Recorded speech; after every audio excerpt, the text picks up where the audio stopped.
복음을 위한 권리 포기와 헌신이라고 하는 큐티 제목으로 말씀을 나누도록 하겠습니다. 8장부터 11장 1절까지는 우상 제물 취식 문제가 고린도 교회의 문제였다고 말씀을 드렸어요. 우상 제물이 됐던 뭐가 됐던 음식은 음식이고 자유하죠. 그러나 그게 왜 문제가 됩니까? 2000년 전입니다.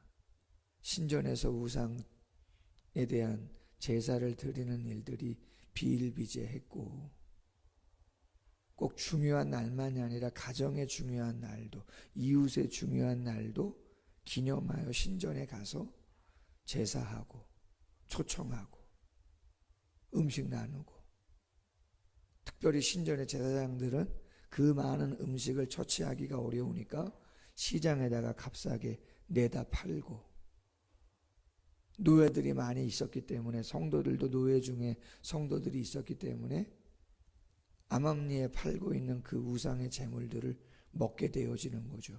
왜? 기름진 음식 당연히 먹고 싶죠. 근데 자유하지 못하는 사람들이 있죠. 왜요? 신전에서 드려진 음식이기 때문에 아직 우상에 대한 것이 자유롭지 못한 사람들이 있다 말이죠. 우상은 아무것도 아니다, 수곡물이다, 오직 하나님만이 유일하신 하나님이다라고 하는 신앙이 분명한 사람들이 있고, 우상에 대한 자유함이 있는 사람이 있지만 그렇지 못한 사람들이 있고, 재물까지도 영향이 있는데 그걸 먹고 마신다? 꺼려지는 거죠. 근데 믿음 좋고 신앙 좋다라고 하는 김 집사님, 이 집사님, 박 집사님이 그런 걸 먹고 마시는 모습을 보면 영향을 받는다는 거죠. 죄책감도 있고 정죄하고 싶지도 않은데 여러 가지가 어렵다는 거죠. 바울이 얘기하는 거죠. 자유한데, 나는 괜찮은데 그 자유가 어떤 방향으로 흘러가야 되는가, 어떤 모습으로 나타나야 되는가를 이야기해 주고 있는 거죠. 그러면서 오늘 9장에서 이야기하고 있는 것입니다. 그 자유는 권리를 포기하고 내려놓고 섬김으로 쓰여질 때 그 자유가 가치를 더하는 것이라고 이야기하고 있는 것이죠. 내가 자유인이 아니냐, 복음 안에서의 자유를 말합니다. 죄와 율법, 죽음으로부터 복음으로 자유를 얻었다. 뿐만 아니라 더 나아가서 묵상하면 나는 비교하고 판단하고 경쟁하고 그 수많은 세상의 모든 것으로부터 나는 자유하다. 아멘? 여러분, 외모 이야기 잘 안 하잖아요. 그죠? 뭐 집안 얘기도 할 거 별로 없고 다 프라이버시고 하기 때문에 뭐 자가냐 전세냐 월세냐 뭐 여러 가지, 뭐 연봉 얼마 받으시냐 묻지 않아요. 근데 여러분, 전 그런 생각을 해요. 사람이라 환경의 지배를 받죠. 상황의 영향을 받아요. 그러나 그거보다 더 중요한 것은 내가 자유하냐라고 하는 거예요. 내가 자유하냐 진짜. 우리 모두 내가 원해서 태어난 사람 아무도 없고, 나의 부모님을 내가 만나고자 한 사람 아무도 없고, 나의 형제들을 내가 만나고자 한 마음도 하나도 없습니다. 내가 O형으로 태어나든 A형으로 태어나든 어떤 성격적인 유형을 가지고 태어나든 내가 선택한 거 하나도 없습니다. 여러분도 코리아에 태어나고 싶으셔서 대한민국에 태어나신 거 아니잖아요. 여러분이 경상도에 태어나고 싶어서 경상도에 태어나든 전라도에 태어나고 싶으셔서 전라도에 태어난 거 아니잖아요. 근데 거기에 매여 있는 사람들 아주 많습니다. 글을 하나 읽어드릴게요. 편견을 버려라. 어디서 어떻게 라고 하는 글인데, 교회는 세상 밖에 있습니까? 세상 안에 있습니까? 세상 안에 있습니다. 어디에 사느냐는 중요합니다. 그러나 어디에 사느냐에만 머물면 분리의식과 우열의식이 생깁니다. 어디서보다 어떻게 사느냐가 더 중요합니다. 다니엘은 바벨론 왕궁에 들어가 바벨론 사람들과 함께 생활했습니다. 아합이 이스라엘 왕이었을 때 오바다는 하늘로 하면 오늘로 하면 청와대의 관리였습니다. 그러나 그는 여호와를 경외하는 신실한 신앙인이었습니다. 느헤미야는 페르시아의 관리로 있었습니다. 어디에 사느냐가 신앙에 영향을 미치기도 합니다. 그러나 어떻게 사느냐가 더 중요합니다. 어디에 살든 그것을 정도 이상으로 생각할 필요가 없습니다. 심지어 교회도 어디에 사느냐를 중요하게 봅니다. 정체성을 보여주는 곳으로 이해하기도 합니다. 그러나 하나님은 내가 어떻게 사는지를 보십니다. 이것이 하나님의 관심입니다. 여러분, 내가 남자로 태어났든 여자로 태어났든 나의 부모님이 좀 지위가 있는 분이든 없는 분이든, 내가 키가 180으로 태어났든 160으로 태어났든, 내 IQ가 150이든 100이든 영향을 받는다는 것이죠. 그러나 필요 이상으로 생각하시고 거기에 매이지 마셔라. 그리고 그걸 가지고 다른 사람도 평가하려고 그렇게 하지 마셔라. 자유는 뭡니까? 매이지 않는 거잖아요. 그 자유를 누가 주시고 누구로부터 얻는 거예요? 가장 중요한 게 뭐냐는 거죠. 연관시키셔야 된다는 거죠. 삶하고 복음을. 그래야 복음의 능력이 있고 복음의 가치가 있고 복음을 소개할 만한 것인 거지. 복음은 복음 따르고 삶은 삶을 따르면 그게 무슨 의미가 있느냐? 아무 의미 없다, 이런 얘기인 거잖아요. 내가 사도가 아니냐? 우리 주를 보지 못하였느냐? 부활의 주님을 봤다. 당시 사도는 증인들 앞에서 그리스도로부터 직접 위임받거나 확정된 경우에 사도로 인정했고, 혹은 기사와 능력을 행함을 통해서 사도임을 인정받았고, 또한 현실 속에서 사역의 성공을 통해서 사도임을 확증받았다고 합니다. 바울은 이 세 가지 다 확증을 받았음에도 불구하고 사도권에 대해서 의심하는 고린도 교회 성도들 있었다고 이야기합니다. 주 안에서 행한 나의 일이 너희가 아니냐. 사역의 성공을 말하는 거죠. 다른 사람들에게는 내가 사도가 아닐지라도 너희에게는 사도이니 나의 사도됨을 주 안에서 인친 것이 너희다. 도장 찍어 확인해 준 사람들이 너희다. 너희들 앞에서 내가 기적도 행했고 능력도 행했고. 여러분, 바울이 죽은 사람도 살린 적이 있지 않습니까? 바울의 옷깃만 만져도 나을 것 같은, 그의 수건만 얹어도 나을 것 같은 그러한 기사들이 초대교회에 얼마나 많이 있었나. 사역의 성공, 다메섹에서 증인들 앞에서, 그렇죠, 아나니아라고 하는 제사장, 그렇죠, 예수 만난 부분들 분명히 확증해 주고 있는 거죠. 나를 비판하는 자들에게 변명할 것이 이것이니 사도권을 의심하고 부정하는 자들에게 변명할 것이 이것이다. 그런 건 둘째치고 진짜 내가 사도다라고 하는 것을 너희에게 보여주는 것이 무엇이냐라고 하는 거죠. 4절 이하, 우리가 사도로 부름받은 우리가 먹고 마실 권리가 없느냐? 권리 있다는 거죠. 성도들에게, 공동체에게 부양받을 권리, 물질적인 도움받을 권리 얼마든지 있다는 거 아니에요?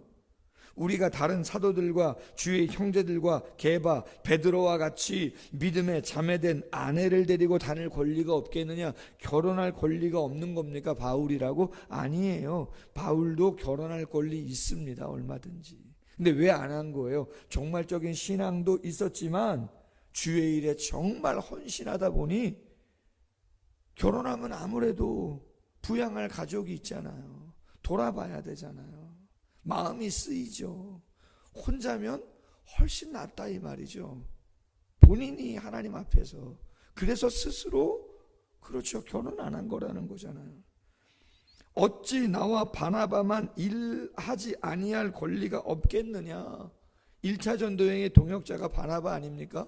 바나바는 사도행전 4장 46절 47절에 보니까 자신의 재산을 밭을 팔아 사도들의 발 앞에 갖다 놓을 정도로 전적인 헌신을 했던 사람입니다. 여러분 요새 누가 글쎄 모르겠어요. 예전에 한 70년대 80년대 한국교회 한참 부흥할 때는 정말 집 팔아서 자가를 전세로 전세를 월세로 제가 섬겼던 교회도 성전 건축 리모델링 꽤 많이 했거든요. 예전에 첫 사례가 한 70만 원이었나 그렇습니다. 전임 사역을 처음 했을 때 1999년에 제가 결혼해서 전임 사역을 처음 했는데요. 그때 사례가 70만 원. 근데 교회에서 전도 행사 한다고 뭐 물품도 사고 뭐도 하고 하는데 작정을 하는데요. 제 기억에 그때 아마 100만 원 작정을 했던 것 같아요. 한 1, 2개월 정도 기간 두고 하는 건데 죄송합니다. 여러분은 어떻게 하시는지 더 하셨겠죠. 많이 하셨겠죠. 버는 거 별거 없잖아요. 헌신하죠. 애쓰죠. 홍만표 목사 연말정산 안 합니다. 한 번도 한 적 없습니다. 종교인 가세 하는데 저희 교회 안에 3손가락, 5손가락 억대 연봉도 있습니다. 저희 교회 1,000만 원 이상 낼 때도 있습니다. 본살에 300 안 되잖아요. 1,000만 원 더 헌금합니다. 일은 안 합니다. 바울은 일까지 합니다. 천막 짓는 일을 하잖아요. 왜 하죠? 성경에 이렇게 말합니다. 데살로니가전서 2장 9절 말씀에 형제들아 우리의 수고와 애쓴 것을 너희가 기억하리니 너희 아무에게도 폐를 끼치지 아니하려고 밤낮으로 일하면서 너희에게 하나님의 복음을 전하였노라. 폐 끼치지 않으려고. 어제 남전도회 분들 쉬는 날인데도 창고 기초공사로 오셔가지고 시멘트를 25포 개가지고 밑에 바닥공사 했어요. 아마 엄청 피곤하셨을 거예요. 안 하던 일 하셔야 되니까 쉬는 날인데 더군다나.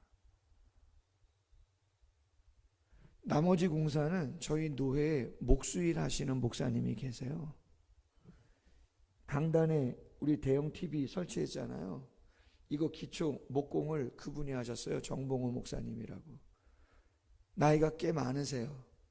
근데 개척교회예요. 당신이 기술이 있으세요.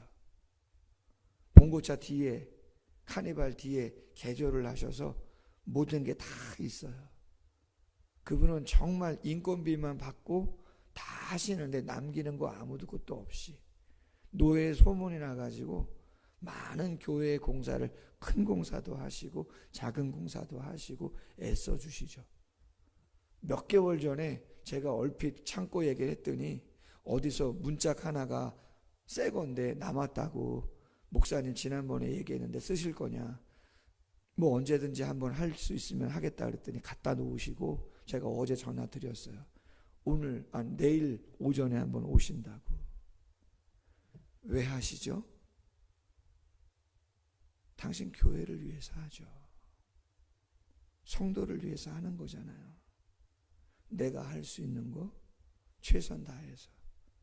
나도 내 와이프, 내 자녀들 남부럽지 않게 해주고 싶은 거, 먹이고 싶은 거 있는 거죠. 헌금 많이 안 해도 됩니다. 할 정도만 해도 되죠. 생색내려고 하는 건 아니잖아요. 왜 그렇게 하죠? 섬김이죠. 헌신이죠. 기쁨이고 감사한 거죠. 누가 자기 비용으로 군복무하는 사람 있냐? 누가 포도 심고 그 열매 먹지 않는 사람 있냐? 누가 양떼를 기르고 그 양떼의 젖을 먹지 않겠느냐? 수고의 대가는 당연히 얻는 것이다. 내가 사람의 예대로 이것을 말하느냐? 율법도 말하지 않느냐? 하나님도 뭐라고 말씀하시느냐? 신명기 25장 4절 말씀에 곡식을 밟아 떠는 소의 망을 씌우지 말라 기록하였으니 하나님께서 어찌 소들을 위하여 염려하심이냐? 오로지 우리 사역자들을 위하여 말씀하심이 아니냐? 과연 우리를 위하여 기록된 것이니 밭 가는 자는 소망을 가지고 갈며 곡식 떠는 자는 함께 얻을 소망을 가지고 떠는 것이다. 뭘 말하는 거예요? 권리 있다는 거예요. 당연히 공동체에게 도움을 받을 권리가 충분히 있다는 거예요. 근데 바울 어떻게 했다는 거예요? 그 권리를 최대한 내려놓았다는 거죠. 왜요? 내가 자유한 사람이라. 권리 받을 수 있지만 나는 그 권리를 자유함으로 내려놨다는 거예요. 자유는 그런 방향으로 쓰여야 된다는 거죠. 그건 내 권리다, 내 권리다, 내 권리다. 맞죠? 권리를 요구할 수 있는 것이죠. 여러분 요새 전 주식 잘 몰라요. 주식이 대박이라죠. 수억 원씩 성과급을 얻는다죠. 국민들 마음이 편한가? 통과돼서 끝났나? 더 복잡하다는데요. 대만의 반도체 회사가 또 난리라네요. 우리 삼성이 그랬더니 자기들도 성과급 달라 그랬나 봐요. 다른 기업들, 하청업체들 또 자기들도 달라고 난리인가 봐요. 어떻게 끝날지 몰라요. 사람의 이기심이.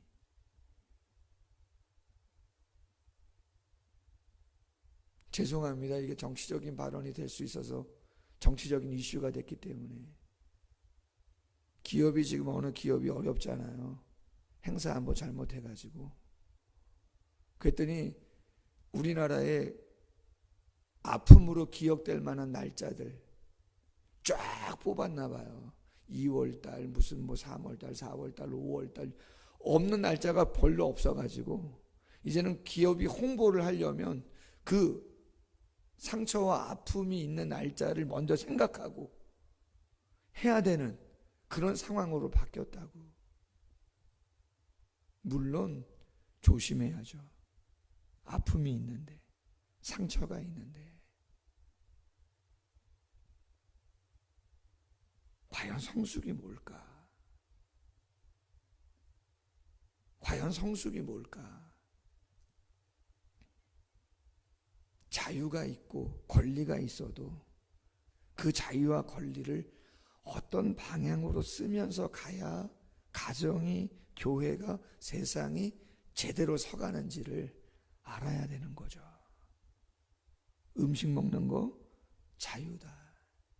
그러나 그 자유를 믿음 연약한 사람을 위해서 내려놓고 조심히, 만약에 나는 한 사람이라도 시험 드는 일이 있으면 나는 그냥 평생 고기 안 먹겠다고 얘기한 거 아니에요?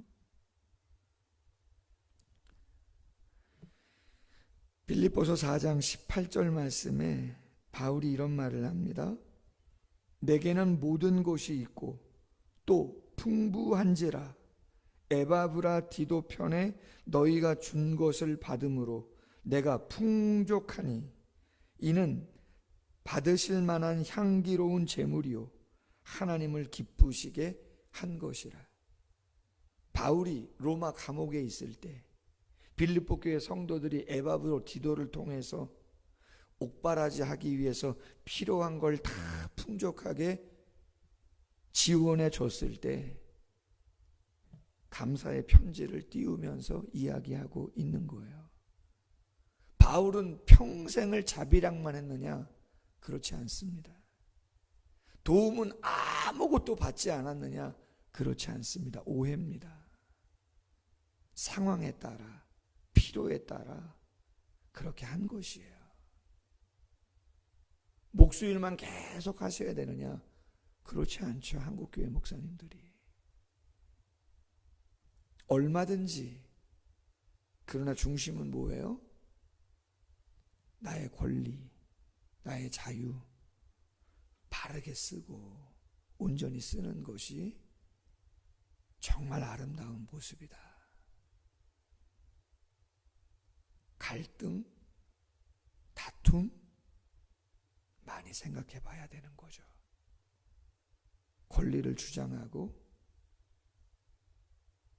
내 자유다? 그렇지 않죠. 다 영향이 있는 것인데 무엇을 선택해야 될 것인가를 우리가 생각해야 되는 거죠. 기도하겠습니다. 하나님 아버지, 하나님의 말씀을 묵상하고 생각할 때 우리가 누구인가, 무엇을 선택하고 무엇을 기도하고 무엇을 결정해야 되는가를 더 많이 생각하며 행동하게 되어집니다. 왜 이렇게 힘든 길을 갑니까? 왜 이렇게 부담스럽고 버거운 그러한 일을 사서 합니까?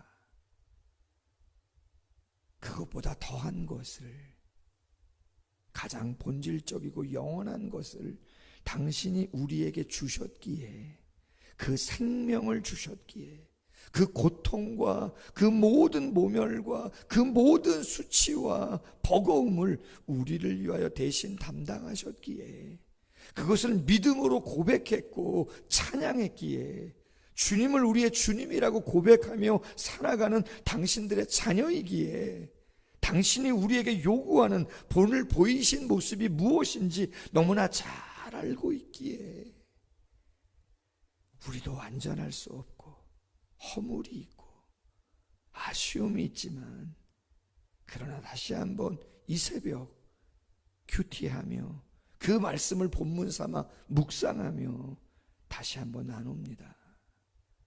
긍휼 위에 긍휼을 더하여 주시기를 원합니다.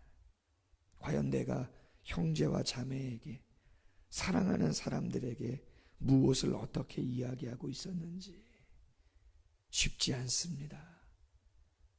정확한 답도 쉽지 않습니다.